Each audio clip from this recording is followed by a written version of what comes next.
조갑제 TV 시청자 여러분 안녕하십니까? 2025년 12월 3일 밤 8시 13분입니다. 1년 전 12월 3일 윤석열의 불법 비상계엄 선포가 없었더라면 오늘 김건희 씨 그리고 윤석열 피고인이 감옥에 있을 리가 없었을 것입니다.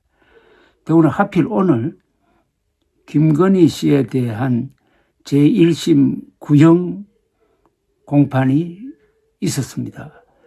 대한민국에서 역사가 얼마나 급전하는가를 잘 보여주고 있습니다.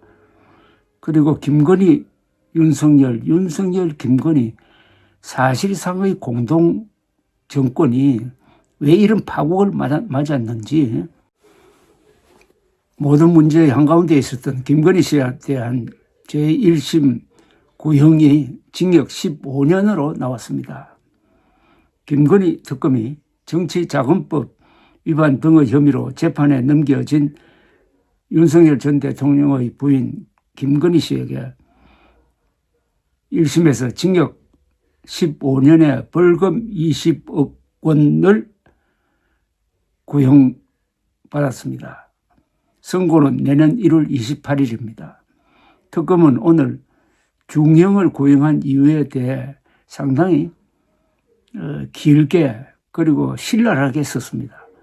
대통령 배우자 지위를 남용하여 수차례 출석 요구 불응하거나 1년이 지난 뒤에야 서면 답변서를 제출하는 등 일반 국민들은 상상하기 어려운 특권적 행태를 보여왔다고 밝혔습니다. 김 여사는 최후 진술에서 저로 인하여 국민들께 큰 신뢰를 끼친 점 진심으로 죄송하다며 고개를 숙였습니다. 특검은 오늘 서울중앙지법 형사합의 27부 심리로 열린 김건희 씨에 대한 결심 공판에서 자본시장법 및 알선수재 범행에 대해서 징역 11년, 벌금 20억 원, 추징금 8억 1144만 3,596원을 구형을 했습니다. 정치자금법 위반 혐의에 대해서는 징역 4년 및 추징 1억 3,020만 원을 구형을 했습니다.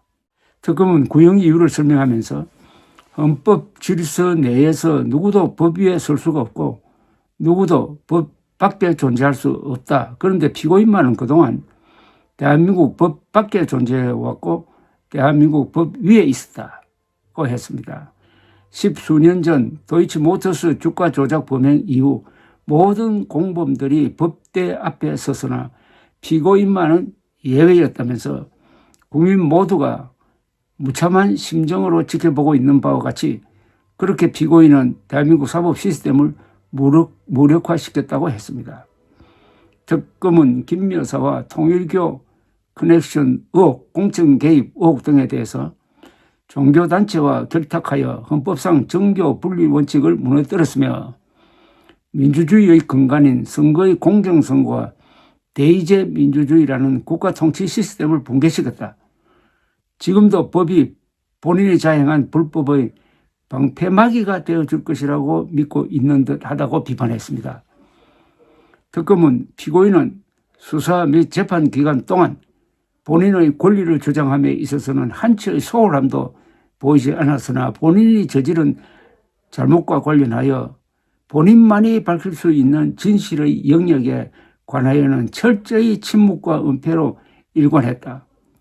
진술 거부권에 숨어 어떠한 진정한 참여도 거부하고 있다. 연서 중형을 구형한 이유를 밝혔습니다. 수사에 전혀 협조하지 않고 회피 동작만 해왔다는 뜻입니다.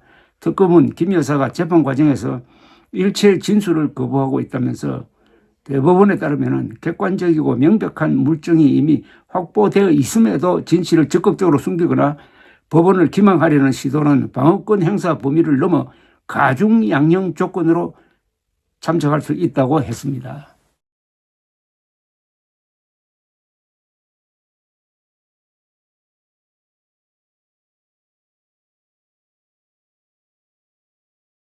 특검은 대한민국 역사에 영원히 부끄럽게 기록될 법치 파괴 행위는 일반인이 통상 범위 내에서 저지를 것이라고 하여 마련된 기존 양형이 포섭할 수 있는 차원을 크게 넘어섰다고도 했습니다. 이어서 피고인에 대하여 현재 마련된 양형 기준 범위 내 각 최고형이 선택되더라도 부족함이 크다고 판단된다고 덧붙였습니다. 상당히 강경한 어떻게 보면 감정적인 내용이 담긴 구형입니다. 그만큼 수사를 하면서 김건희 씨에 대한 그 어떤 존경심도 갖지 못할 정도가 되었다는 뜻입니다.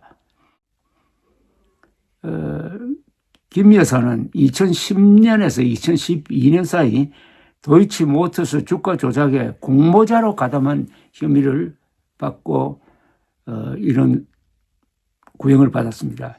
김 여사 측은 단순히 자금을 댄 전주라는 취지로 혐의를 부인해 왔으나 특검은 김 여사가 3,800여 차례 통정 이상 거래를 통해 약 8억 1천만 원의 시세 차익을 거두는 등 적극적으로 공모했다고 판단했습니다.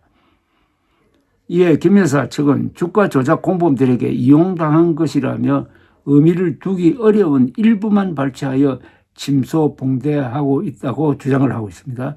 김건희 씨는 2021년 6월부터 2022년 3월까지 정치브로커 명태균 씨로부터 2억 7천만 원 상당의 여론조사 결과 58회를 무상으로 제공받아 정치자금법을 위반한 혐의도 받고 있습니다. 이에 김 여사 측은 개인적 목적에 따라 실시한 여론조사를 카톡으로 몇 차례 받아본 것에 불과하다고 혐의를 부인해 왔습니다. 이에 대해 김 여사는 건진법사 전성배 씨를 통해 통일교 민원을 청탁받고 2022년에서 4월 그리고 7월 사이 샤넬 가방 등 총 8천만 원 상당의 금품을 받은 혐의도 받고 있습니다. 어떻게 보면은 윤석열 정권은 윤석열, 김건희 공동정권이었던 것으로 보입니다. 어떤 부분에서는 김건희 씨의 영향력이 더 커가지고 윤석열 전 대통령의 의사결정에 큰 영향을 끼쳤는데 예컨대 청와대에서 대통령 집무실을 용산 국방부 건물로 옮기는 과정에서 김건희 씨의 역할이 아주 컸던 것으로 취재가 되고 있습니다. 감사합니다.